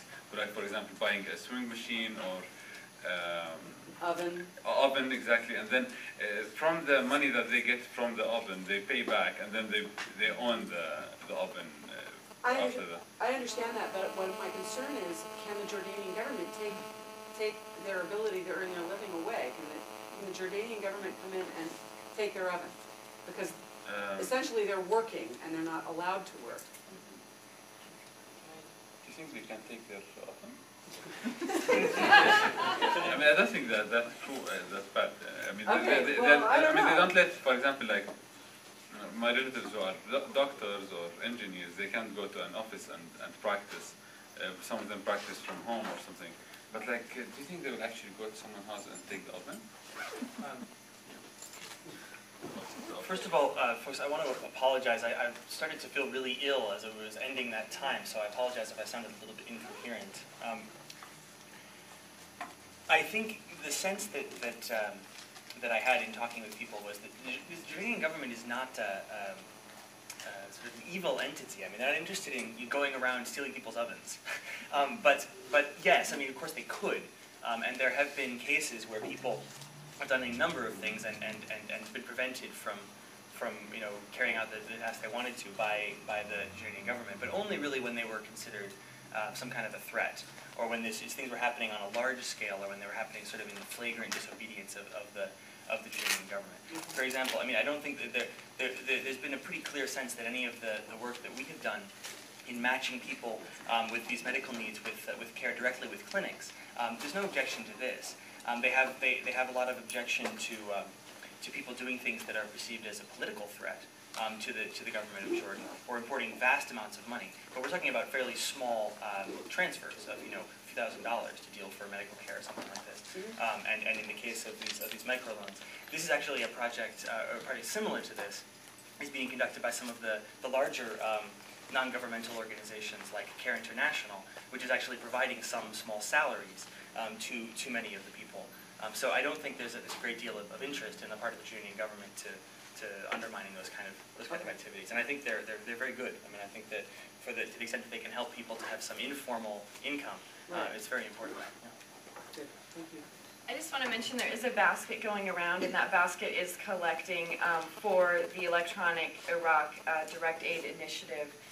So all the money that's collected in that basket will be passed directly on to them for direct help to Iraqi refugees. And if you want to write a check, they can write a check to Electronic Iraq. Is there a website for electronic? The website is electroniciraq.net. Yeah. And there are some flyers on the table out here. May I just pass some flyers around for that? There are other questions? Mary? Yeah, there was some political trials in the U.S. of Iraqis who had been bringing aid over to Iraq, like Rafiel Dafir. Yeah. And During sanctions? during sanctions, exactly. Are you seeing any sort of harassment of people who are trying to provide aid to either Iraq or the refugees in either Jordan or Syria? You should stand there. Yeah. Because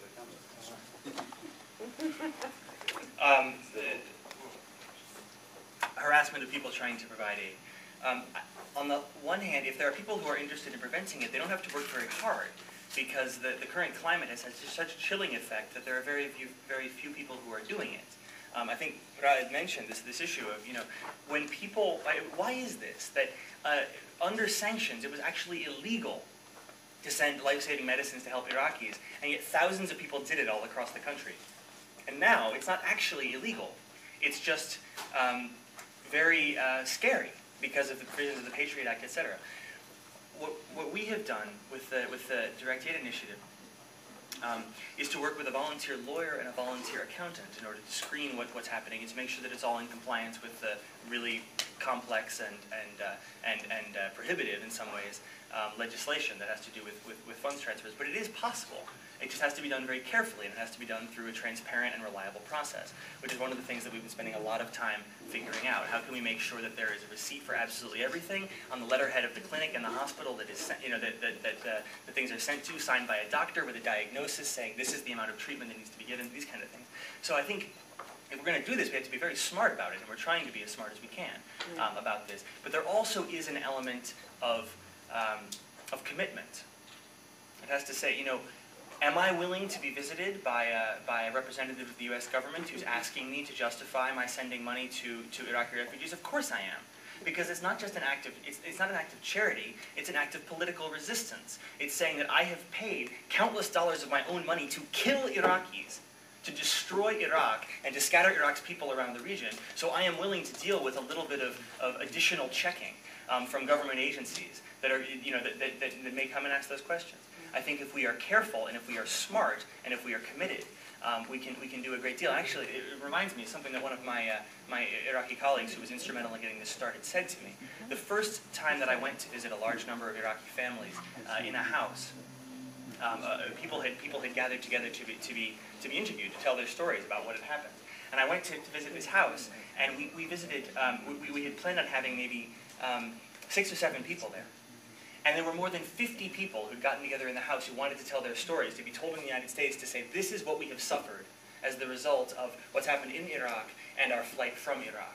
So we spent the whole night, and it was late in the evening when we finally left, and we made it out onto the street. And it was the first time that I really just broke down. I was shaking with anger and sadness, and I just couldn't take it. And my Iraqi friend, Haider, he put his hand on my arm and he said, stop it. I understand, but this is not what we need. What we need is for you to be smart, to be committed, and to stay with us, because the entire world has forgotten us. And to me, that's the purpose, that's the reason for the Direct Aid Initiative and projects like this.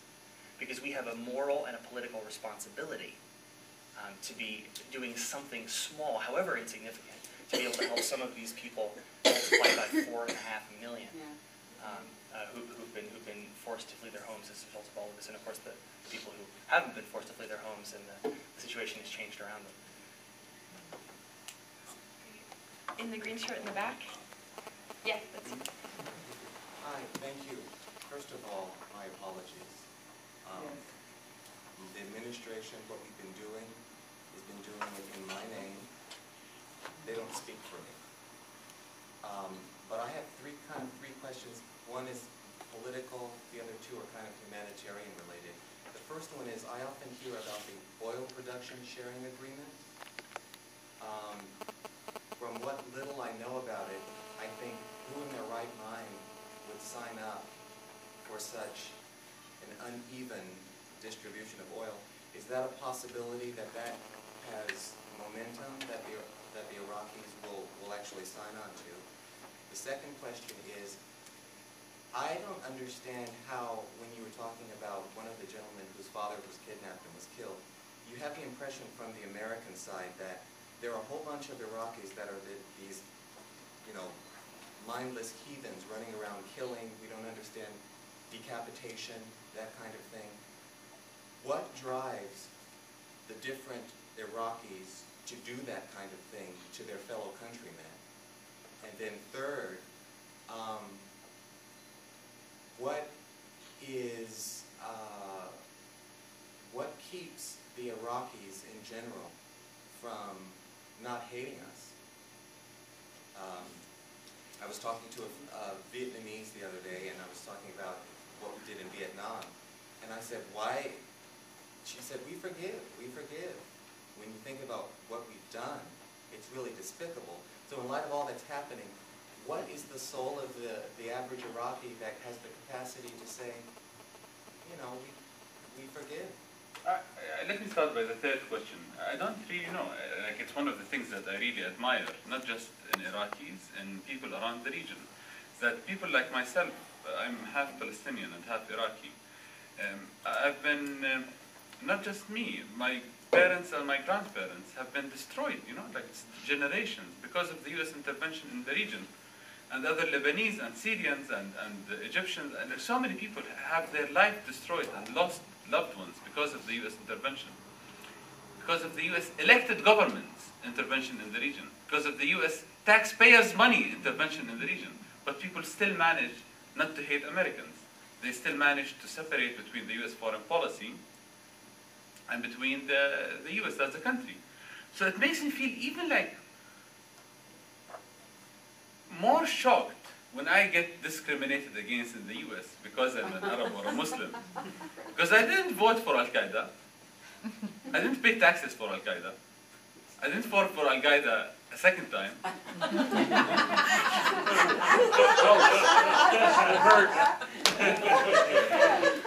But I still get discriminated against in airports and treated like a terrorist because of my accent or color or whatever, right?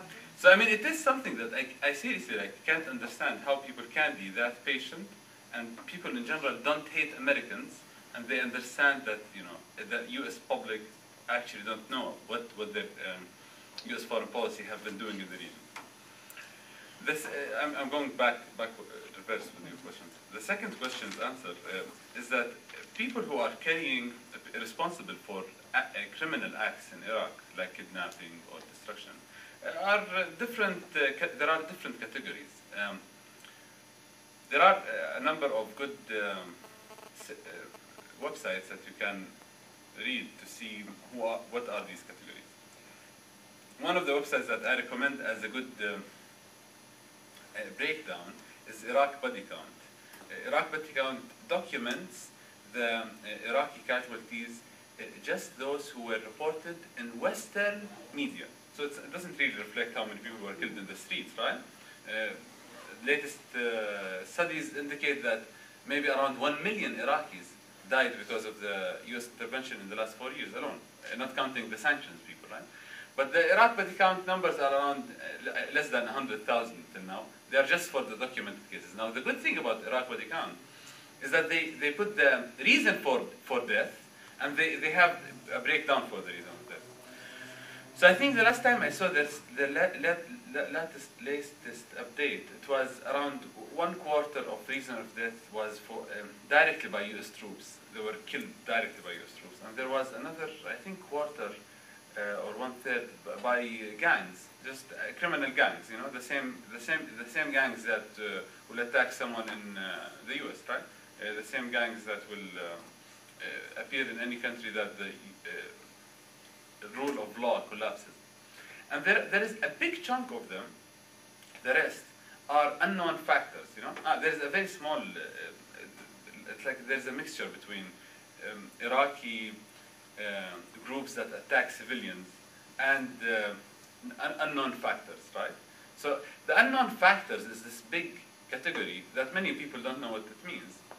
I think it means both Iraqi separatists who have a political agenda of attacking other Iraqis and ethnically cleansing neighborhoods for political reasons.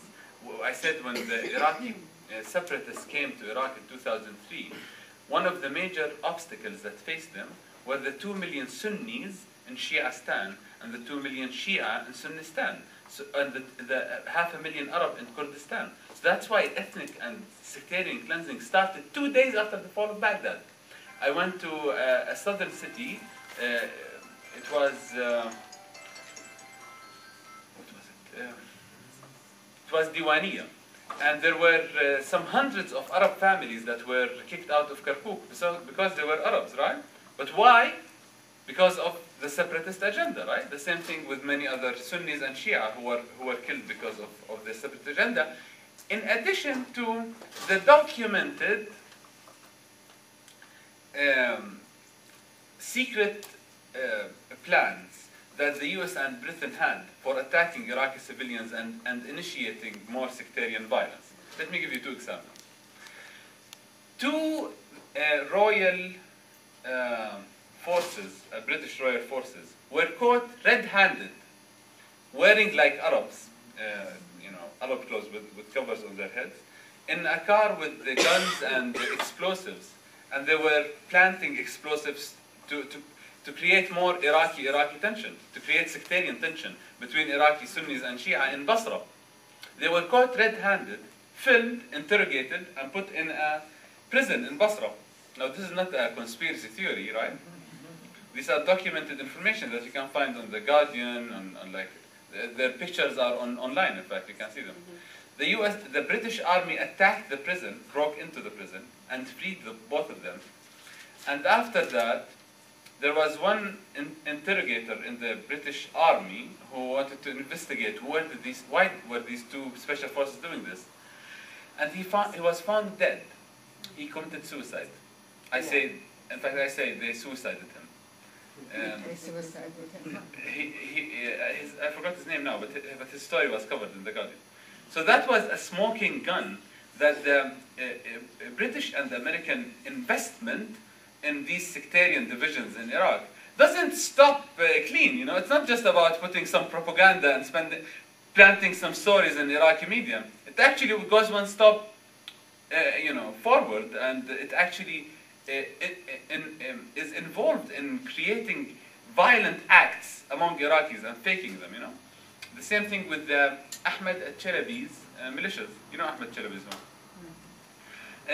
Ahmed Chalabi went back to Iraq with 650 mercenaries who were trained in Hungary by the American forces, American money. And I met them personally. I was in Baghdad, and they took over these two clubs in the middle of Baghdad, Nad al-Sayd and Nad al-Mansour, the club, the hunting club and al-Mansour club. One of them for their political wing, and the other for their military wing, called FIF at that time, Free Iraqi Fighters. They came with their Humvees, with, like when I met with a journalist to meet them, and they were with US outfits, with Humvees, with US guns, with everything, right? And then they disappeared overnight. All of the 650 mercenaries who were funded and supported by CIA, they disappeared. Ahmed Chalabi is still in Iraq, but no one knows where the 650 mercenaries went, right? There are documented information about their involvement in many of the sectarian acts. In fact, I saw a couple of videos that are, they are documented, but they are not very, maybe they are not authentic, for some of his militias confessing on cameras that they did things when they were caught by other militias.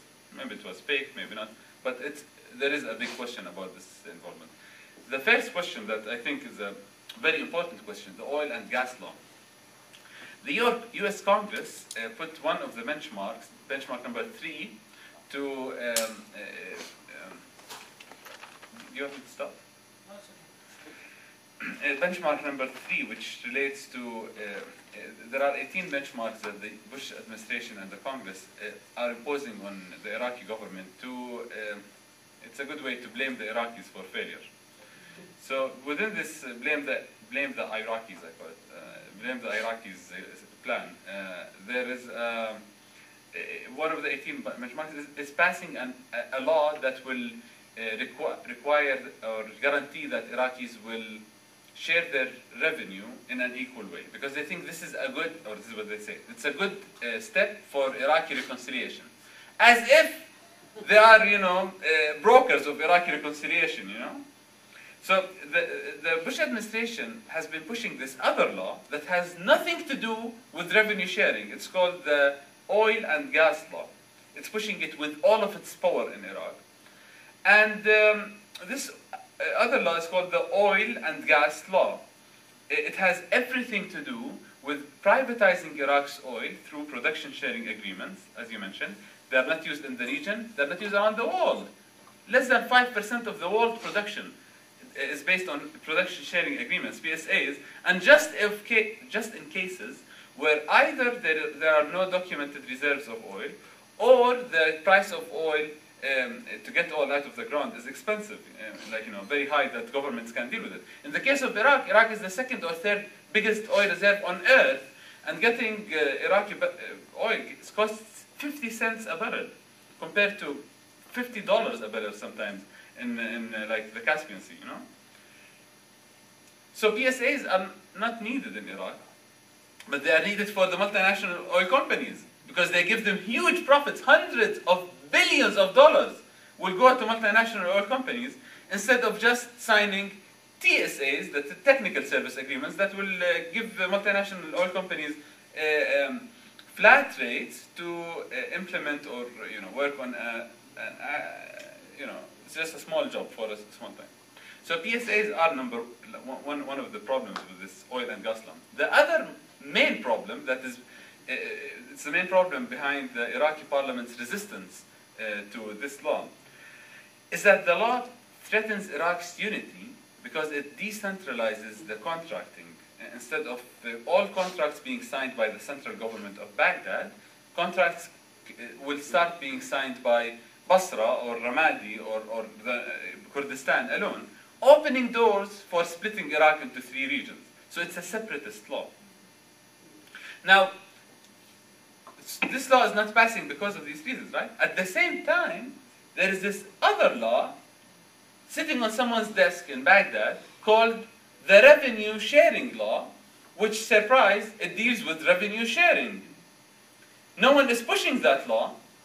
Iraqis are not resisting it. It's very plain, like straightforward. It's about getting all of the money, whether it was from oil or taxation or exports or anything, into this one bank account. Then it gets distributed to all of the Iraqi 18 provinces based on like a per capita distribution. You know, Iraqis are fine with it. And no one. Why aren't they pushing it? Because if they pushed it and it will pass in 2 days or a week, then everyone will expose that this other law that has been being pushed doesn't have anything to do with revenue sharing, right? So I mean, there is this deliberate mixture between the 2 issues: the oil and gas law. That is one of the major reasons why the Bush administration went to war in the first place, and the revenue sharing law that they are hiding behind to pass this oil and gas law. It's one of the dynamics, in fact, that plays within the Iraqi government. You can see how the Iraqi Council of Ministers passed the oil and gas law in 1 day because, you know, the US told them pass it, they passed it. While the Iraqi parliament has been resisting it for 9 months now. So, I mean, it just shows how different dynamics inside the Iraqi government. The Iraqi parliament that was elected is against the law, but no one listens to it. The Iraqi cabinet that was selected by the US passed the law, and of course, you know, it's always portrayed as the, you know, good part of the government because it's the U.S. employees there. Well, at the end of the day, does the Iraqi, the separatist parliament, all of them, do they tremble before the American policy and think, oh, whatever we do, we don't want to upset America? Separatists for sure, because separatists, whether they were Sunnis or Shia or secular, have been working with the U.S. administration for long years, since 2000, even before the war. In fact, the 5 separatist parties that are controlling the Council of Ministers, the 2 Shia parties, 2 Kurdish parties, and 1 Sunni separatist parties, have been in a united alliance. In 2002, for example, in the London conference that prepared for the Iraq war, they were allied there. But the Bush administration usually misses this fact that these are the same 5 people that they've been working with from the beginning. And then every like year and a half, they say, hey, we have a national unity government. Look, there are Sunnis and Shia and Kurds and seculars working together. So we achieved a very good step in reconciliation. And then, based on the collective amnesia for the US public and media, after a year and a half, they say, we have a national unity government. And everyone was like, whoa, national government. So it's like they're the same parties that have been going. Those 5 parties don't say no to the Bush administration. But the other parties who actually represent the majority of Iraqis and are controlling the majority of the Iraqi parliament say no to the US. And that's why they've been killed, arrested, destroyed, and demonized in the US media for the last years because they say no, they dare to say no to the Bush administration's plans in Iraq. So I think we'll take one more question. You want one more question? And then we're wrapping it up. But before we do that, I just want to plug an event, same place, same time next week, Thursday night. Our friends from Center for Intercultural Organizing are putting on a panel here that in some ways is kind of a good follow-up on this, Voices of Immigrants and Refugees, what does that have to do with peace? And so Zara from Iraq, who many of you know, will be here along with a refugee from Cambodia and also a refugee from Palestine. And so I think it'll be kind of a good way of broadening this discussion. So you know how to get here, and it's just next week. So one last question. Yeah. Just a couple of short comments. One is that for information about what's going on, War News Radio, which is a sophomore college weekly radio broadcast produced by students, is totally devoted to Iraq issues and the voices of Iraqi people. And you can get it on the internet as a podcast. Just Google War News Radio, one word. That's all you need. And then secondly, the question about what we can do personally gets lost in the terror, gets lost in the politics, gets lost in this larger ferment of very, very difficult issues. And I just wanted to reinforce that we must do things ourselves to help, not just to deplore or to criticize, but to take positive actions that help people. And that there are many, many things you can do. This is slowly building. There aren't very many people in this room. Next month there should be more. Congress is beginning to wake up. There are amendments to help Iraqi refugees that are being debated this week in Congress. It may not pass, but it might. You can't even send money to friends. I'm sorry, do you have a question? Or No, I know you're making good points, but we're trying to ask questions of them and then wrap it okay, up. So. I wanted to take the opportunity to simply to underscore the notion of personal responsibility and personal action. Very good point. Okay. Can I comment on So something it's that not you mentioned?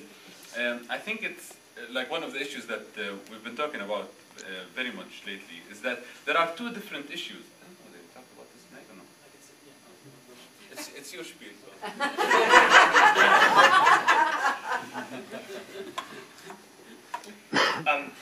You mentioned amendments. This is where you were going, right? Issues related to refugees. We should number them, you know. Yes, It's just that it say 23 or something. On the issue of resettlement, so UNHCR, the UN High Commissioner, there are three options for resettlement, or excuse me, for what are called durable solutions for refugees, right? One of them is, of course, the most important, which is voluntary return. That people can go home, which is the solution for following the political solution in Iraq for the majority of Iraq's refugees. The second one is the diplomatic and humanitarian work that's necessary in order to create space and create a secure environment, an improved environment for Iraqis who fled in the region. And that's the way that the overwhelming majority of Iraqis need to be helped. And that's something we can be pushing for in terms of our congressional representatives, in terms of action from Congress. Not to resettle 2.5 million people to the United States, because they don't want to come, but also because they need the support to stay where they are, to hold their families and their lives together until they can go home. Not to all be brought here so they can enjoy American prosperity or something like that. But no, so that they can stay where they are, so they can hold their families together, so they can have access to basic services, and so they can hold their minds and their bodies together to rebuild Iraq, because they're the ones who need to rebuild Iraq. Just remembering that the hope for Iraq, the future of Iraq, is the Iraqi people. They are the ones who are going to rebuild a future of peace, and hopefully we can do something to help in some small way. The resettlement that's being debated, though, is essential, because there are a lot of people. There are a lot of people, and we're talking about tens of thousands of people, who are in very, very desperate situations, who have catastrophic illnesses, who have been targeted in ways that have made it impossible for them to ever go back to Iraq, who have been through experiences that have destroyed them, sometimes in their bodies and sometimes in their minds, as a result of what they've been through. People who've been tortured in ways that I can't even describe, and I won't describe, although I have met some of those people who've been through some of these experiences. There are people who are the most vulnerable, single female heads of households, who have been in situations where they've been forced into prostitution, where they've been horrifically abused in situations as refugees, where they're in very desperate situations. These are people who must be resettled, and it is important that they can be resettled to third countries, not just to the United States, but to places around the world where they can be safe, where they can have respect, and where they can have some kind of hope of healing, medical care, etc. This is a different class of people than the class of people seem to be talking about always in the United States, which is our friends in Iraq, people who've worked with the Americans and been targeted as a result of that time. Now, these people are extremely vulnerable people. They would fit, many of them, into this other class of extremely, of the most vulnerable. But just because someone has worked with the Americans in Iraq does not mean that they are any more, just on that basis, on that political basis, they should be any more likely to be resettled to the United States. And I'll tell you why. The reason for this is that it introduces a political consideration into what must be a humanitarian issue. It runs contrary to the whole idea that UNHCR is responsible for screening people on the basis of vulnerability, on the basis of what they've experienced, right? Not on the basis of who they've sided with in a conflict that we've created. So when we say we have to help our friends in Iraq, first it tells Iraqis that no one else but the people who work with Americans are our friends, meaning they're our enemies, right? Given sort of the binary idea that the Americans have. But it also increases the hostility and the suffering, the hostility toward and the suffering of people who've worked with Americans, right? So if there's actually a concern for people who've been targeted as the result of being associated with the American presence in Iraq, we're actually making things worse for those people by saying this blanket category needs to be held. The same is true of the irresponsible statements coming out of the US government about Christians, saying that Iraqi Christians are being targeted. Well, it's true that Iraqi Christians as a minority in Iraq have suffered a great deal. There are truly horrific experiences that many Christians and many other minorities and many other people have been through in Iraq. But when we say, when people make these statements, they say, we should resettle the Christians. It leads to rumors, like the rumors that are circulating among Iraqis now in Jordan and Syria, that if you convert from Islam to Christianity, the United States will resettle you. And this, again, makes things much, much, much more difficult for Christians who already suffer as the result of being identified with a Christian-occupying country in a Muslim nation. So I think we have to be really careful when we're talking about these amendments, things like this. The debate in the United States has been almost exclusively focused on helping people who worked with the Americans. Now, I'm not saying these people are not suffering. I'm not saying that I don't want every single person who can get through a door to be in a better position to get through that door. But just that by focusing exclusively on these people, we ignore the overwhelming majority of the refugees who may be in just as desperate situations. I'll give you an example of something else that could be done. The Danish government was involved in Iraq, and when they were pulling their troops out, they sent in helicopters. They sent in a helicopter mission into Iraq, and they loaded up all of the people who worked with them, all of their families, all of the sort of associated belongings, onto helicopters, and they flew them to Denmark. Very, very little media, very, very little red tape, very, very little attention paid to this. And then they could get on with addressing the humanitarian emergency in the region. So they created a special category, a special process for dealing with this population of people that didn't put these political barriers in the way of the resettlement process for everyone else who was in danger. And then the Danish government can start talking about what other resettlement can take place. And while I'm talking about Scandinavia, we have to bear in mind that the Swedish government has taken more than anyone else in the world. 100,000 Iraqis live in Sweden. Right? So thinking about the irresponsibility, what the responsibility of the United States might be, the Bureau of Population, Refugees, and Migration has set this goal of 7,000 Iraqis. Again, less than 1% of the total population of Iraqis in Jordan alone. Just a tiny drop in the bucket.